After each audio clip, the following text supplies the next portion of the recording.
didn't think I'd make it to Vietnam at all because my first flight was delayed for like 3 hours because of a bomb threat, which made me miss my second connecting flight from Korea to Vietnam, and I was so freaking stressed out. My airline wasn't updating me via email at all, but you know, once I hopped off my first plane, there were a bunch of staffs waiting to put us on a different plane. About 24 hours later instead of 21, I made it to Vietnam, and holy shit, it was hot.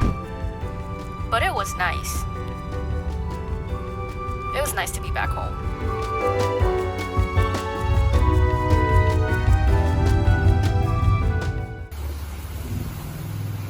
As soon as I made it back to my mom's place, it started to rain.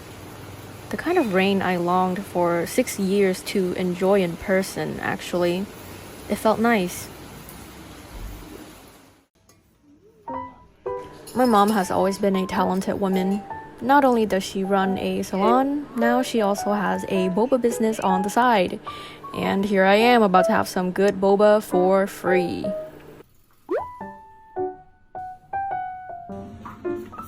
During the month I was in Vietnam, I also designed a menu and some stamp cards for my mom's boba shop, and I am so proud of it. This is how they look like.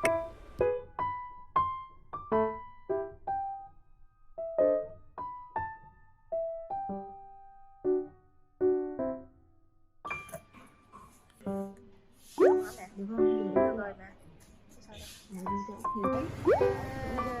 is mine.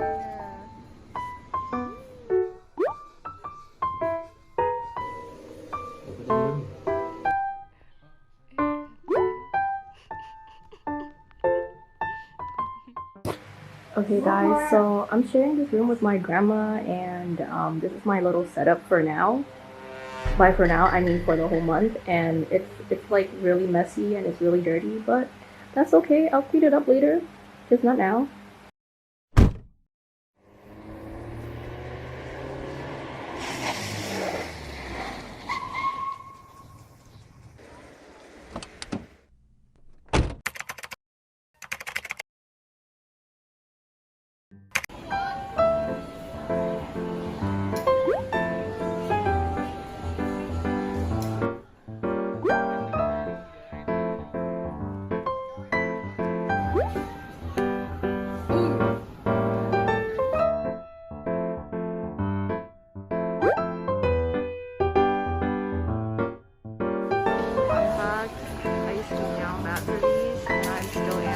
Like 10 of them before I leave.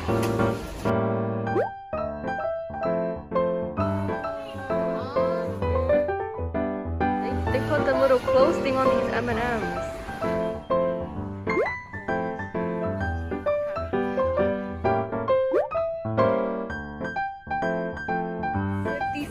Sushi, and they're all packed in these little boxes. That is so cute.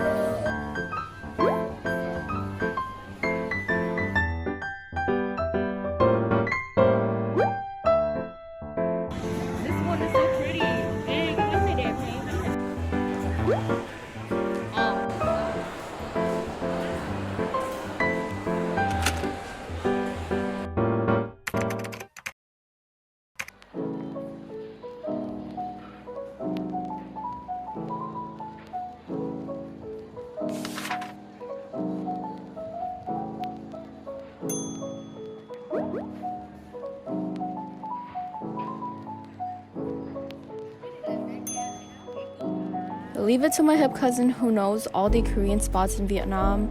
This cafe is owned by one of her friends. They actually own multiple cafes, and the one we're at is only for his friends and families to come hang out, which I thought was really cool. The coffee and the waffle were really good. They weren't too sweet, and that's exactly how I like my sweet stuff, you know? They also had a chunky cat there, and it made the experience 1,000 times better.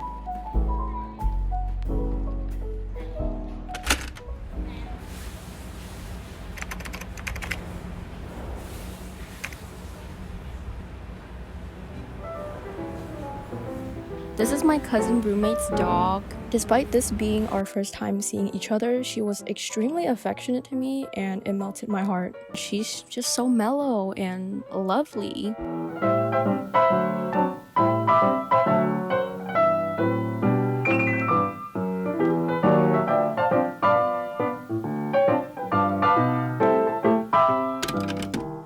my cousin got changed, we went to another cafe. This cafe by far was one of the coolest one I have ever been to my whole life.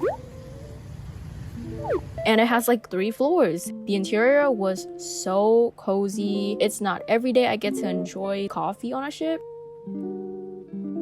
We got a peach tea, a rose tea, a honey tea, and a serving of popcorn chicken, french fries, and some stir-fried okra. My peach tea was kind of too sweet. It was an alright drink, but for $2, it made sense. Low-key, I thought there'd be a smell coming from the river, but there wasn't any, surprisingly. And although the ship was right next to the loud traffic, where I sat was like on 2nd floor, and it was far away enough from the traffic to feel very peaceful.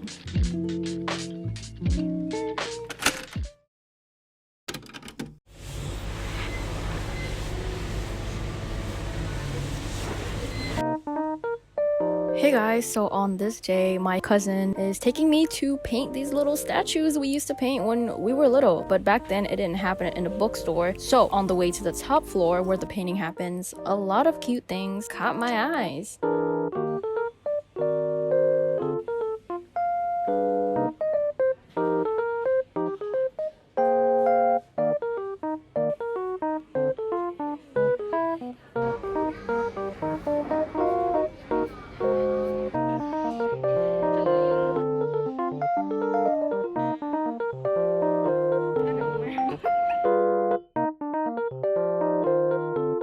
The prices vary according to places, but here it's about $3 for the size I'm holding. I had to pick between the cat and the bunny, unfortunately, because I didn't have time to paint both. I ended up picking the cat. After I paint, they gave me the brushes, a cup of water, a rag, and a paint palette to put in whatever color paint I needed. It took me about 2 hours to finish it, which seemed really gruesome, but trust me, it is so freaking fun, and I very much recommend this to tourists if you're into artsy activities. The statues could even be great hand-painted souvenir gifts for your friends and loved ones. Hey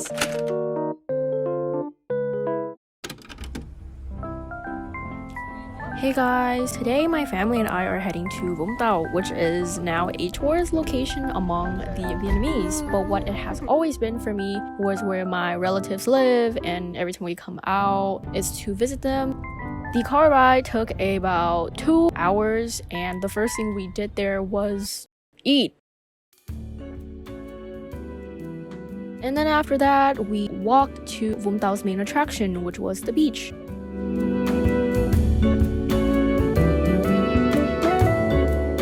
It was great, it was calming, yet lively.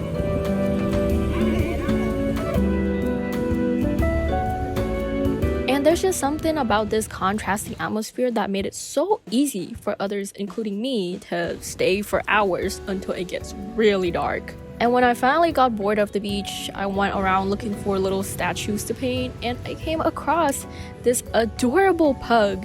It cost me about $2. I didn't film too much on my trip out, but just know that I had a lot of fun.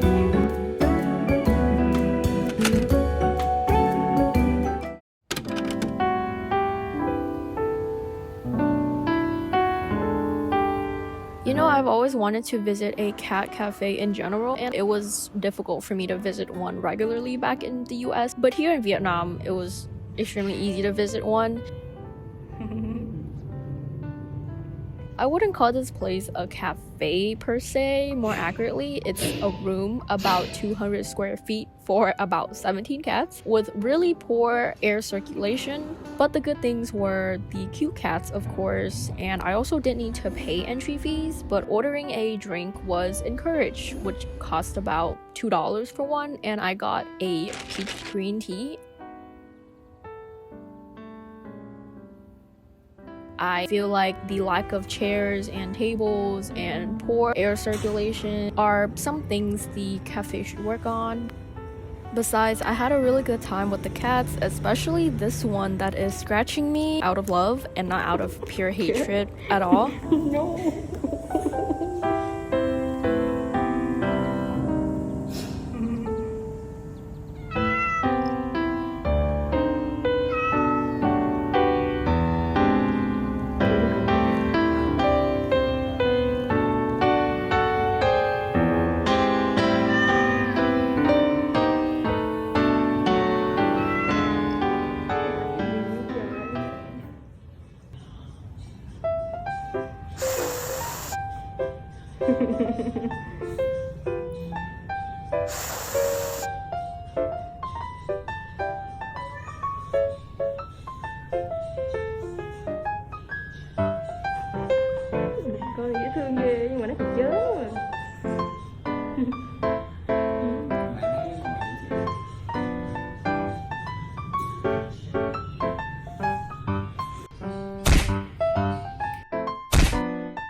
During my trip in Vietnam, I found this game literally on a whim. It's called Good Pizza, Great Pizza. I played this for so many days until I started to crave actual pizza. And then I was talking to my cousin. I was like, is there any pizza place we can go to? And then she was like, oh, there's a Domino's here. And I'm like, wait a freaking minute, let's go. I've tried Domino's back in America and I'm gonna try Domino's in Vietnam and I'm gonna let my people know what's up. But the moment I walked into Domino's, I saw this.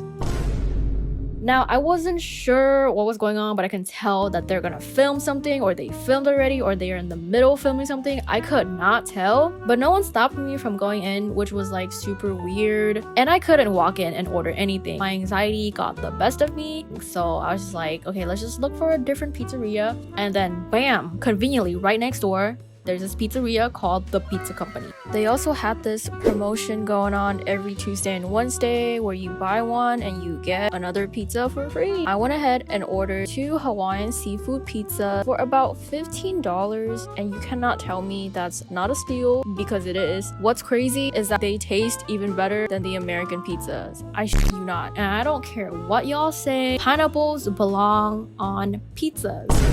So for one, I recommend this game, not because it's sponsored, but I really do think it's a great freaking game. Secondly, if you guys are ever going to Vietnam, you're visiting the capital, please pay a visit to the Pizza Company.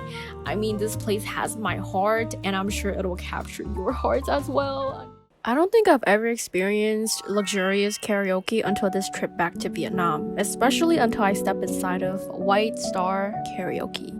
They're located in the capital of Vietnam, and I've gotta say I was blown away by such majestic interior the moment I waddled in. They serve fruits that were cut to perfection. The ACs were cold enough to make me feel at home, not to mention an iPad to search for songs off of YouTube, and they don't charge extra for it like in the US. I mean, this place was literally so advanced and exceptionally beautiful compared to most of the karaokes I've been in the Bay Area. I mean, I remember having to flip through songbooks only to find like 2 songs I know, which was why I stopped going to the US karaokes in the first place. I spent my last day eating with my mom. We went to a little shop near her house and I got this noodle dish served crispy, drenched in this perfect savory sauce, and it has squid, pork, some greens on top. We also stopped by a fruit bar to get some fruits, enjoyed some soda, and one of the most interesting desserts, brown sugar boba tofu pudding. It almost tastes like soy milk without the sugar,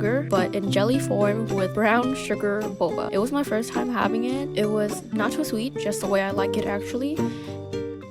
Vietnam has been wonderful, and just like every other places in this world, it is not perfect, nor it is the safest, but I feel like that's a given everywhere I travel to. In conclusion, most parts of the capital of Vietnam, Ho Chi Minh City to be more specific, have progressed at a pace unimaginably incomprehensible, and I'm continually impressed by it. And although I'm sad that Vietnam will continue to move forward without me, I also look forward to how low my jaw is gonna drop the next time I visit. So until we meet again, motherland, keep on growing.